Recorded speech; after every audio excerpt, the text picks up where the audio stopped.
ஜாதகப்படி குழந்தை பாக்கியம் எப்படி? ஜோதிட சாஸ்திரத்தில் ஜாதகம் கணிக்கும் போதும் பலன்கள் சொல்லும் போதும் பதவி பூர்வ புண்ணியானாம் என்ற முக்கியமான சொல்லாடலை கேட்டிருப்போம். அதாவது நம்முடைய இந்த பிறவி பயன், யோகம், அதிர்ஷ்டம், பாக்கியம், அம்சம் எல்லாம் நம் பூர்வ ஜென்ம புண்ணியத்தால் ஏற்பட்ட கர்ம வினைப்படியே அமையும் என்பதாகும். திருமணம் பந்தம் என்பது ஒவ்வொருவருடைய வாழ்விலும் இன்றியமையாதது. ஆணோ பெண்ணோ அவர்களின் பிறப்பின் அர்த்தமே திருமண யோகத்தில்தான் உள்ளது. அதை எடுத்து அந்த பந்தத்தின் மூலம் வாழையடி வாழையாக சங்கதிகள் என்ற புத்திர பாக்கியம் மிகவும் அவசியமாகிறது. ஆகையால்தான் பெரியோர்கள், ஆன்றோர்கள், சான்றோர்கள் திருமண நாளிலே சுப விசேஷங்களில் வாழ்த்தும் போது 16 பெற்று பெரு வாழ்வு வாழ வேண்டும் என்று வாழ்த்துவார்கள்.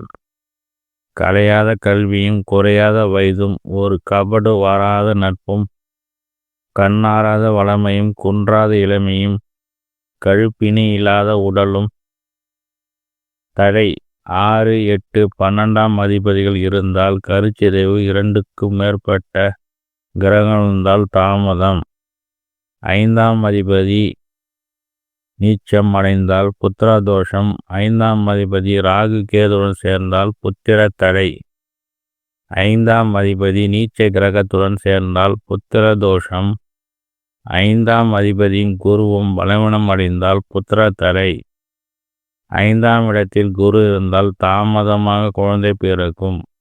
குரு புதன் வீடாக மிதனம் கண்ணில் இருந்தால் தாமர புத்திர பாக்கியம். 5ஆம் இடத்தில் சூரியன் இருந்து செவ்வாய் பார்த்தால் கருசிதைவு. 5ஆம் இடத்தை ரிஷபம், கடகம், துலாம் ஆகிய சுக்கிரன், சந்திரன் பார்த்தால் பெண் குழந்தை அதிகமாக பிறக்கும். ஆண் ஜாதகத்தில் விச்சக ராசியில் சூரியன் சுக்கிரன் சேர்ந்திருந்தால் புத்திர தடை. 5ஆம் அதிபதி ராகுவும் சேர்ந்து 6, 8, 12 இருந்தால் தத்து புத்திர யோகம்.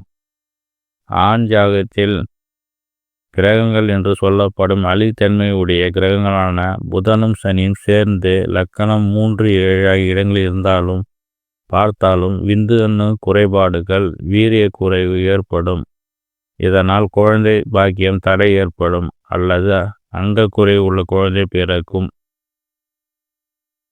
குழந்தை பிராப்தம் கிடைக்கும் காலம். எல்லா கிரக அம்சங்கள் யோகம் பிராப்தம் இருந்தாலும் அதை அனுபவிக்கக்கூடிய நேரம் காலம் வர வேண்டும்.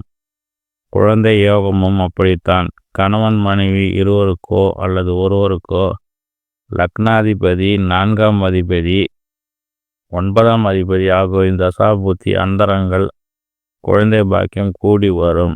ராகு கேது திசைகள் யோகாதிபதிகளின் புத்தியில் சந்தை விருத்தி ஏற்படும். மற்ற தசாபுதிகளின் தடைகள், கருசிதைவு ஏற்பட்டால் உரிய பரிகாரங்கள் மூலம் தலங்களுக்கு செல்வதன் மூலம் சத்புத்திர யோகம் கிடைக்கும்.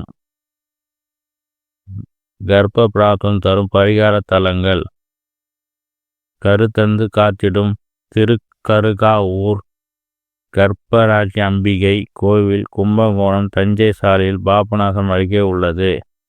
குழந்தை பாக்கிய தடை, அடிக்கடி கருசிதை ஏற்படுவர்கள் இத்தலத்துக்கு அம்பாளை பிரார்த்தித்து இங்கு தரப்படும் பசு நெய் விளக்கெண்ணை பிரசாதத்தை முறைப்படி அறிஞ்சவர் தோஷ நிவர்த்தி ஏற்பட்டு புத்திர யோகம் கிட்டும்.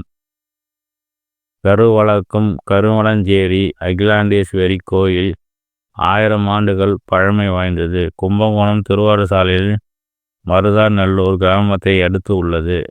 இத்தலம் அம்மனை பிரார்த்தித்து கொள்ள புத்திர பாக்கியம் உண்டாகும். இங்கு தரப்படும் மஞ்சள் பிரசாதம் மிகவும் சக்தி வாய்ந்தது. ஒவ்வொரு மாதமும் சுவாதி நட்சத்திர நாளில் சென்னை அடுத்துள்ள திருவாலங்காடு என்று சிவனை பிரார்த்தித்து அன்றைய தினம் தாம்பதிய உறவு கொண்டால் சத்புத்திர யோகம் உண்டாகும்.